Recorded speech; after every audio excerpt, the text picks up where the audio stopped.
नमस्कार दोस्तों, कैसे हो आप सभी। उम्मीद करता हूँ काफ़ी अच्छे होंगे।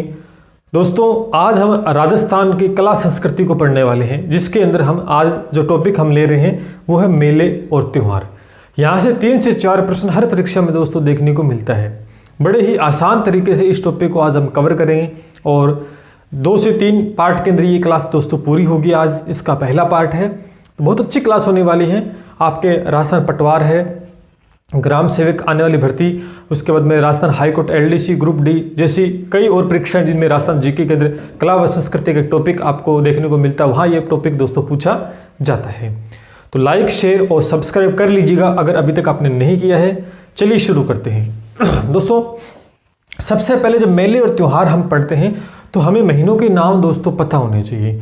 महीनों के नाम हमें पता नहीं होंगे तो दोस्तों हम आंसर दे नहीं पाएंगे। तो वैसे तो महीनों के नाम आपको पता ही है, जनवरी, फरवरी, मार्च, अप्रैल, मई, ये नहीं पूछते हैं। इनके जो महीनों के नाम, हिंदी महीनों के जो नाम होते हैं वो आपको ध्यान में रखना, जैसे चैत्र, वैशाख, ज्येष्ठ, आषाढ़, ये इस तरीके से। चलिए मैं लिख के दिखा देता हूँ। सबसे पहले दोस्तों क्या आएगा आपका चैत्र। क्या आता है? नव वर्ष जो प्रारंभ होता है चैत्र शुक्ल पक्ष एकम को दोस्तों नव वर्ष प्रारंभ होता है, तो इसलिए चैत्र का महीना चैत्र, वैशाख, चैत्र, वैशाख, चैत्र, वैशाख, ज्येष्ठ, आषाढ़, बड़ा ही आराम से आपको याद होगा आषाढ़। उसके बाद में क्या आता है? चैत्र, वैशाख, ज्येष्ठ, आषाढ़, फिर आता है श्रावण, फिर आता है भाद्रपद, फिर दोस्तों आता है आश्विन आपका, ठीक है, आश्विन। फिर आपका आता है दोस्तों कार्तिक, कार्तिक का महीना। उसके बाद में दोस्तों कार्तिक के बाद में मार्गशीर्ष, इसे माघ भी बोल सकते दोस्तों, मार्गशीर्ष। फिर आता है आपका कार्तिक, मार्गशीर्ष, पौष, जिसे पौष बोलते हैं, पौष, फिर माघ और फाल्गुन, फाल्गुन, ठीक है। ये महीनों के कितने हो गए देखो दोस्तों, 1 2 3 4 5 6 7 8 9 10 11 12 महीनों के नाम हो गए हैं। अब ये चैत्र वैशाख स्टार्ट होता है आपका मार्च अप्रैल, ध्यान करना, मार्च से अप्रैल से स्टार्ट होगा, ठीक है। नव वर्ष चैत्र को ही स्टार्ट होता है, चैत्र शुक्ल पक्ष एकम को। फिर वैशाख होगा दोस्तों अप्रैल से स्टार्ट हो जाएगा, मार्च, अप्रैल, अप्रैल, मई से। इस तरह ये प्रोग्राम दोस्तों चलता जाएगा, इस तरह से ये प्रोग्राम चलता जाएगा, यहाँ से यहाँ तक आ जाएगा। अब दोस्तों देखो यहाँ पर क्या आएगा, देखो मई से जून, जून से जुलाई, जुलाई से अगस्त, अगस्त से सितंबर, सितंबर से अक्टूबर, अक्टूबर से नवंबर, नवंबर से दिसंबर, दिसंबर से जनवरी, जनवरी से फरवरी और फरवरी से मार्च। तो दोस्तों यहाँ पर क्या आ जाएगा, फरवरी से दोस्तों क्या आ जाएगा, मार्च आ जाएगा, ठीक है। तो ये आपको महीनों के नाम आपको ध्यान रखने हैं, इनसे ही प्रश्न आपसे पूछा जाएगा। पूछ लेगा कि आपसे रक्षाबंधन कब बनाया जाता है, तो इन्हीं के नाम पूछेगा, आपसे पूछेगा, तो इनको ध्यान रखना जरूरी है। इतनी बात आपको समझ में आएगी। चैत्र, वैशाख, ज्येष्ठ, आषाढ़, श्रावण, भाद्रपद, आश्विन, कार्तिक, मार्गशीर्ष, पौष, माघ और फाल्गुन याद हो जाएंगे, ठीक। अब दोस्तों एक महीने के अंदर, एक महीने में आपके 2 पक्ष देखने को मिलते हैं। 2 पक्ष होते हैं, कौन कौन से होते हैं? एक तो दोस्तों कृष्ण पक्ष होता है, क्या होता है, कृष्ण पक्ष देखने को मिलता है, और एक दोस्तों शुक्ल पक्ष होता है। तो बहुत ही महत्वपूर्ण टॉपिक है, ध्यान रखना इस बात को, शुक्ल पक्ष। तो इसके लिए विशेष चीजें आपको ध्यान में रखनी है। चलिए बताते हैं आपको दोस्तों, तो ध्यान से नोट कर लीजिए, नोट्स बना लीजिएगा इनका आराम से। अब देखिए दोस्तों, यहाँ पर एक महीने में 2 पक्ष होते हैं दोस्तों। जब चंद्रमा पूरा दिखाई देता है, ध्यान करना, जब चंद्रमा पूरा दिखाई देता है, ये चंद्रमा हो गया, क्या हो गया, चंद्रमा पूरा दिखाई देता है, पूरा दिखाई देता है, तो उस दिन दोस्तों क्या होती है, पूर्णिमा होती है। क्या होती है? पूर्णिमा होती है। ध्यान करना, जब चंद्रमा आपको पूरा दिखाई देते हैं, चंद्रमा की कलाएं पूरी दिखाई देती है, तो उस दिन पूर्णिमा हम मानते हैं। और जब चंद्रमा पूरा दिखाई दे उसके बाद में अंधेरे पक्ष स्टार्ट हो जाता है, अंधेरे स्टार्ट हो जाती है। ऐसे बोलते हैं ना कि अंधेरे पक्ष आ गई है, तो इसका मतलब 1 से 14 तिथि, 1 से 14 तिथि तक कृष्ण पक्ष स्टार्ट हो जाता है। मैं कृष्ण पक्ष को इस तरह को कृष्ण पक्ष स्टार्ट हो अंधेरे की, यानी उसके बाद में 1 से 14 दिन तक ये चलता है आपका क्या, कृष्ण पक्ष चलता है।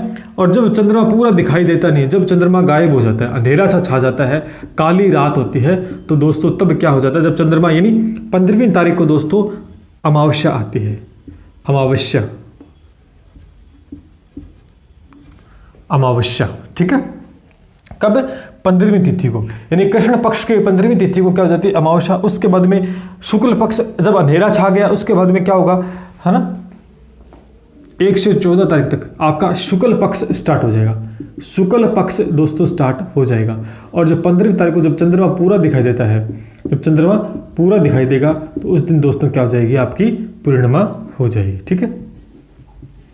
अब ध्यान से समझना कि पूर्णिमा से हमने स्टार्ट किया था कि चंद्रमा जब पूरा दिखाई देता है तो इसका मतलब क्या है? वो जब पूर्णिमा, और पूर्णिमा के बाद में क्या स्टार्ट होता है दोस्तों? महीने में, एक महीने में 2 पक्ष होते हैं, कृष्ण पक्ष और शुक्ल पक्ष। 1 से 14 तिथि तक दोस्तों कृष्ण पक्ष रहता है और 15वीं तिथि को दोस्तों अमावस्या हो जाती है, जब चंद्रमा पूरा दिखाई देता नहीं है, गायब हो जाता है, अंधेरा हो जाता है। और अमावस्या के बाद में शुक्ल पक्ष स्टार्ट होता है 1 से 14 तिथि तक। और जब 15वीं तिथि आती है शुक्ल पक्ष की तो हम कह सकते हैं चंद्रमा पूरा दिखाई देता है, उस दिन क्या हो जाती है? पूर्णिमा। तो आपसे जो प्रश्न पूछेगा ये पूछ लेता है कि कृष्ण पक्ष की 15वीं तिथि को दोस्तों क्या होगा?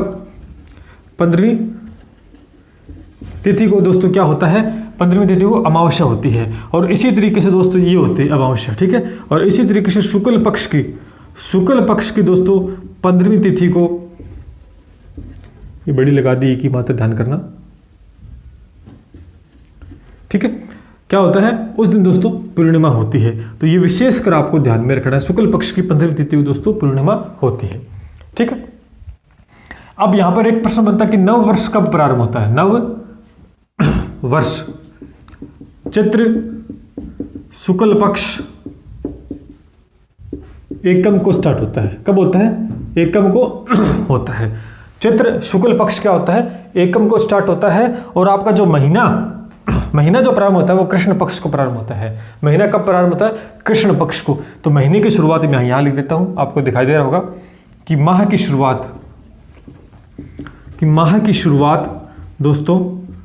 शुरुआत जो होती है वो कृष्ण पक्ष में होती है। कब होती है?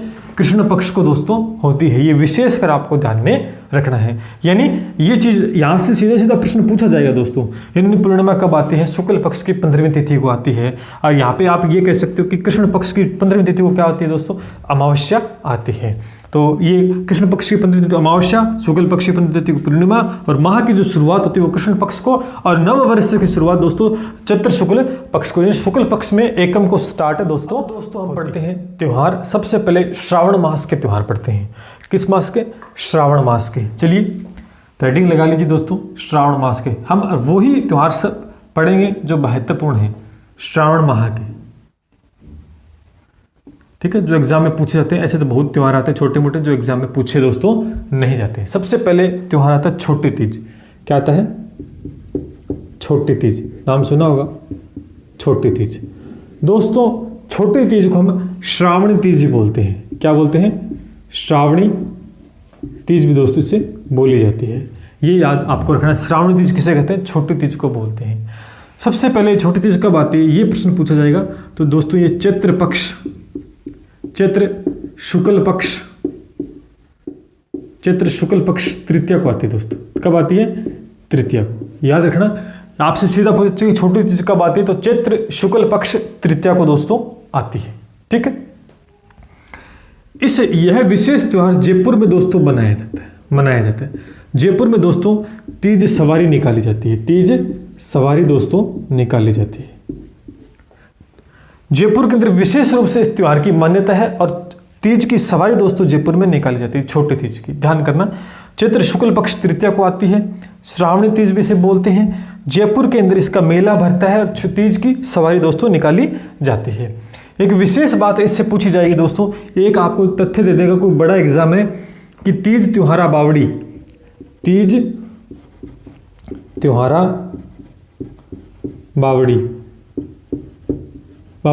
ले डूबी गणगौर, ठीक है, ये वाक्य दे देगा। तो इसका अर्थ आपसे पूछा जा सकता है। डिस्क्रिप्टिव जो पेपर होते हैं उनमें आरएस जैसा कोई एग्जाम आपको देखने को मिलता है, उसमें पूछ सकते हैं। इसका मतलब है कि तीज त्योहारा बावड़ी ले डूबी गणगौर, यानी इसका मतलब ये हुआ कि जब तीज आती है, जब छोटी तीज दोस्तों आती है तो त्योहारों का शुभारंभ होता है, त्योहार शुरू हो जाते हैं आने। और जब गणगौर आती है तो गणगौर त्योहारों को ले डूबती है। इसका मतलब यह है, तो छोटी तीज को दोस्तों हम मानते हैं त्योहारों का आगमन। त्योहारों का दोस्तों प्रारंभ होता है। त्योहारों का शुभारंभ होता है। क्या होता है?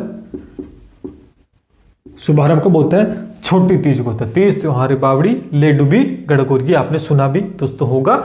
ठीक है, तो छोटी तीज जब आती है तो त्योहार आने स्टार्ट दोस्तों हो जाते हैं।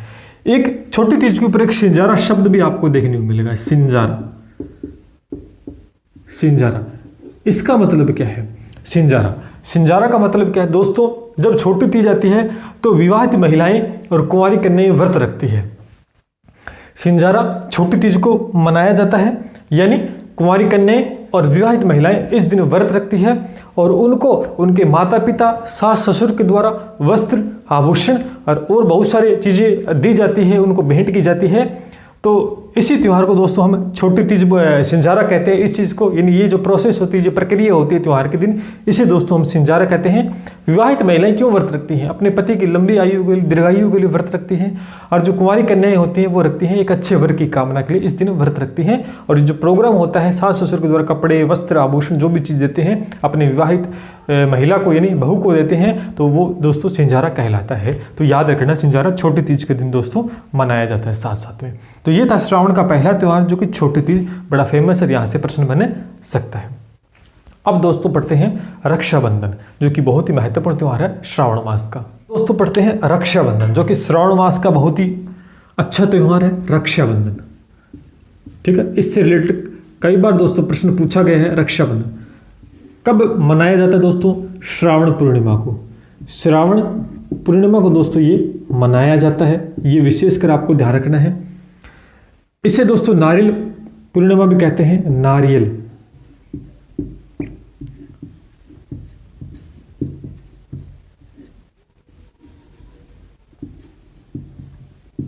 पूर्णिमा या सत्य पूर्णिमा भी कहते हैं, सत्य पूर्णिमा इस दिन को, क्योंकि इस दिन दोस्तों नारियल की भी पूजा होती है। ठीक है, श्रावण मास को आता है रक्षाबंधन, इसे नारियल पूर्णिमा भी कहते हैं या सत्य पूर्णिमा, क्योंकि इस दिन नारियल की दोस्तों पूजा होती है।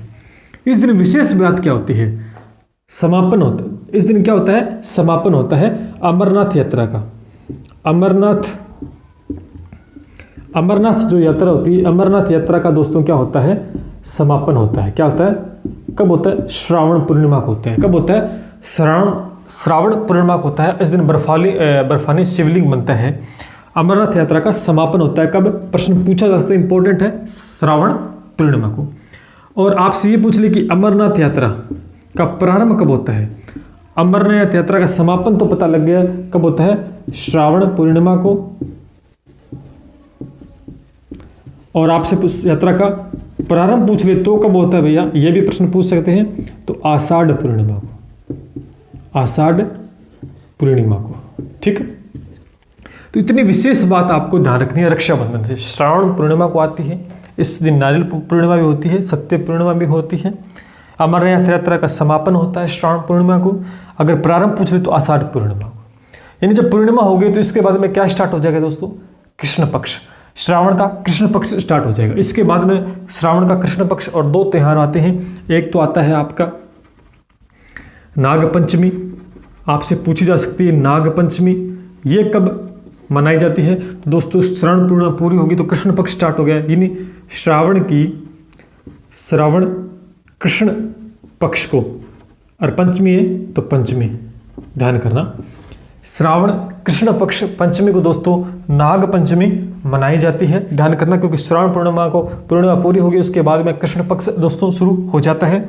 और एक दोस्तों नीड्री नवमी, ये भी बहुत बार प्रश्न पूछा गया है। तो पंचमी के बाद में श्रावण कृष्ण पक्ष नवमी को दोस्तों मनाई जाती है। तो विशेषकर आपको ध्यान रखना है, ये दो त्यौहार भी श्रावण के विशेष त्यौहार है। तो ये थे दोस्तों श्रावण महीने के दोस्तों त्यौहार। यहीं से प्रश्न बनता है, ऐसे छोटे मोटे और भी त्यौहार है, ध्यान करना। एक दोस्तों बूढ़ा जोहड़ मेला जो कि गंगानगर में लगता है, जो कि श्रावण अमावस्या को दोस्तों भरा जाता है। बूढ़ा जोड़ा मेला जो कि कहाँ पर है आपका? श्री गंगानगर में, अमावस्या के दिन, श्रावण अमावस्या के दिन। ये भी विशेष याद रखना। तो श्रावण महीने के दोस्तों त्यौहार पूरे हो गए हैं। अब हम दोस्तों किसके पढ़ते हैं? श्रावण के बाद में आता है भाद्रपद। तो भाद्रपद के त्यौहार हम देखते हैं। अब दोस्तों भाद्रपद माह के हम त्यौहार पढ़ेंगे, ठीक है। सबसे पहला जो आता है वो आता है बड़ी तीज। क्या आता है? बड़ी तीज। अब आपने नाम सुना होगा, छोटी तीज मैंने अभी पढ़ा दिया। अब दोस्तों क्या आ गई? बड़ी तीज। अब इससे पहले क्या थी? छोटी तीज, जो कब आती है? श्रावण के माह में आती है। श्रावण शुक्ल पक्ष तृतीया को आती है। तो दोस्तों वो तो श्रावण का त्यौहार था छोटी तीज, ये दोस्तों भाद्रपद का त्यौहार है। तो ये कब आएगी? भाद्रपद कृष्ण पक्ष तृतीया को, विशेषकर याद रखना, भाद्रपद कृष्ण पक्ष तृतीया को दोस्तों ये आती है। इसके कई दोस्तों नाम हैं। इसे बूढ़ी तीज भी दोस्तों बोलते हैं, बूढ़ी तीज भी दोस्तों इसको बोलते हैं, या इसे कजली तीज भी बोलते हैं। कजली तीज, कजली तीज के नाम से भी जानते हैं, और दोस्तों इसे सत्तुड़ी तीज के नाम से भी जानते हैं। सत्तुड़ी तीज के नाम, इसे सत्तू भी दोस्तों बनाया जाता है, इसलिए इसे सत्तुड़ी तीज भी बोलते हैं। दोस्तों मारवाड़ का प्रसिद्ध त्यौहार है। कहाँ का प्रसिद्ध त्यौहार है बड़ी तीज? दोस्तों मारवाड़ का। और इसका जो मेला भरता है, मेला जो भरता है वो बूंदी के अंदर भरता है। कजली तीज का बूंदी के अंदर, विशेषकर आपको दोस्तों याद रखना है। इस दिन दोस्तों नीम की पूजा होती है। किसकी पूजा होती है? नीम की पूजा की जाती है। तो यानी बड़ी तीज से रिलेटेड क्या बात आपको ध्यान रखनी है कि बड़ी तीज भाद्रपद कृष्ण पक्ष की तृतीया को दोस्तों आती है। इसे बूढ़ी तीज, कजली तीज, सत्तुड़ी तीज कहते हैं। प्रसिद्ध मारवाड़ का त्यौहार है दोस्तों। मेला कजली तीज का या सत्तुड़ी तीज का मेला जो बड़ी बूंदी में भरता है, और नीम की पूजा दोस्तों इस दिन की जाती है। इससे रिलेटेड एक शब्द आपको देखने को मिलेगा, धमोली। क्या नाम देखने को मिलेगा? धमोली। धमोली एक शब्द नाम देखने। धमोली क्या होता है दोस्तों? धमोली दोस्तों बड़ी तीज को महिलाएं व्रत रखती हैं, सूर्योदय से पहले भोजन कर लेती हैं। यानी महिलाएं व्रत रखती हैं। छोटी तीज को भी व्रत रखती थी, और उसमें साज सज्जा का सामान सास ससुर और माता पिता के द्वारा दिए, उसे सिंजारा हम कहते थे। और यहाँ पर धमोली शब्द का प्रयोग किया गया, यानी इसी दिन व्रत रखा जाता है, सूर्योदय से पहले भोजन कर लेती हैं स्त्रियाँ, और इस प्रक्रिया को हम क्या बोलते हैं? धमोली बोलते हैं। क्या बोलते हैं? धमोली बोलते हैं। ये आपसे प्रश्न पूछा जा सकता है कि धमोली शब्द है या धमोली शब्द का प्रयोग किस त्यौहार के लिए किया जाता है? तो बड़ी तीज के लिए दोस्तों किया जाता है। ये आपको याद रखना है। हो जाएगा? ठीक। चलिए दोस्तों, दूसरा जो त्यौहार है भाद्रपद का वो है कृष्ण जन्माष्टमी। कृष्ण जन्माष्टमी।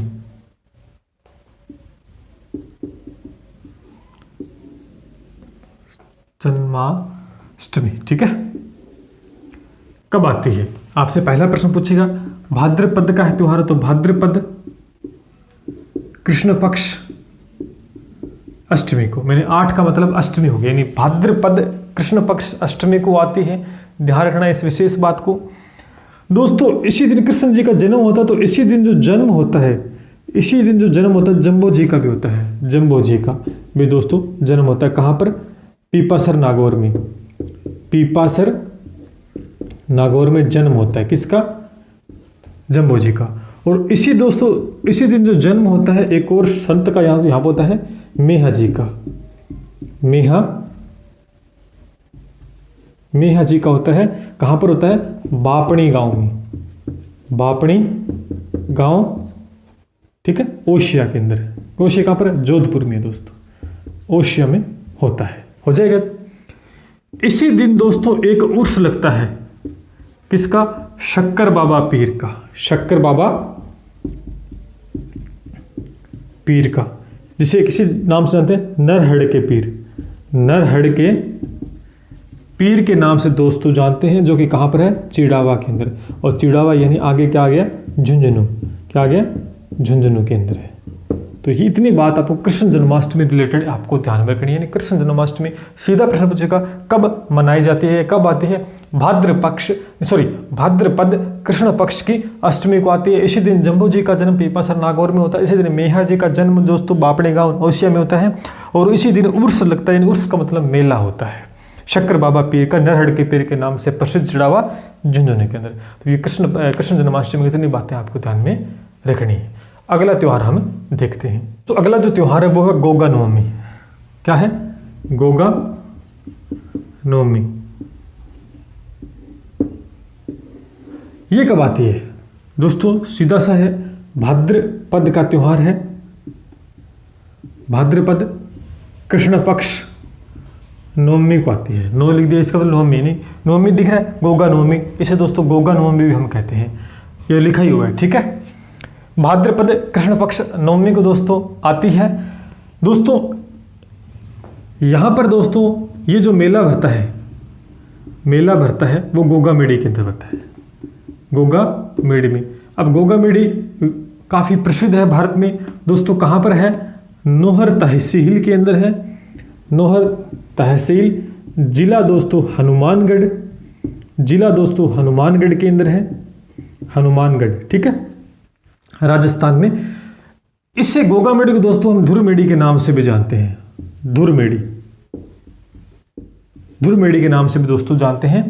कहा जाता है कि मोहम्मद गजनवी से गोगा जी ने युद्ध किया था और भागते भागते जो इनका सिर है वो कहाँ पर गिरा था दोस्तों? सिर गिरा था ददरेवा चूरू में, ददरेवा चूरू के अंदर दोस्तों गिरा था। इसलिए यह स्थान, जो ये स्थान है दोस्तों, इसे क्या कहा जाता है? इसे शीर्ष मेड़ी दोस्तों कहा जाता है, शीर्ष मेड़ी के नाम से प्रसिद्ध है। और इनकी जो धड़ है वो कहाँ पर पड़ा था? गोगा मेड़ी में, इसलिए इन्हें धुर मेड़ी भी दोस्तों कहा जाता है। इतनी बात आपको विशेष कर ध्यान रखनी है। इसके अंदर एक विशेष बात है कि 15 दिन दोस्तों हिंदू और मुस्लिम पुजारी पूजा करते हैं, पुजारी पूजा करते हैं, ठीक है। 15 दिन हिंदू और मुस्लिम पुजारी हैं, इनकी पूजा करते हैं दोस्तों। इन्हें नागों के देवता भी कहते हैं, नागों के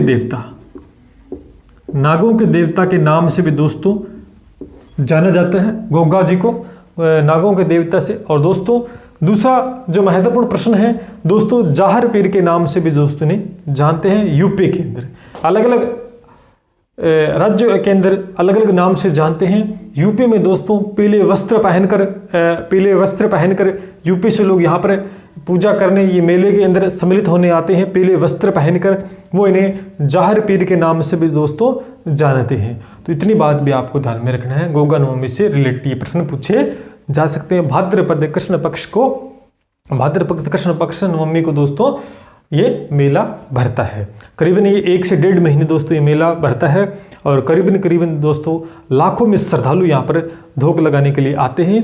तो आप में से कोई भी यहाँ पर अगर आया है, आ चुका है या आने वाला है तो कमेंट करके ज़रूर बताना। तो आज दोस्तों हम इतने ही त्यौहार डिस्कस करेंगे, भाद्रपद के और भी त्यौहार बाकी हैं तो क्लास यही करेंगे। मैंने बोला था कई पार्ट में इस टॉपिक को डिस्कस करेंगे, आराम से एक भी प्रश्न बाहर नहीं जाने देंगे। तो कैसे रही आज की क्लास? उम्मीद करता हूँ काफ़ी अच्छी रही होगी, अच्छे से आप समझ पाए होंगे। तो लाइक करें, शेयर करें और सब्सक्राइब कर लें। चलिए इसका नेक्स्ट पार्ट अगले दिन हम डिस्कस करेंगे। तब तक के लिए जय हिंद, जय भारत।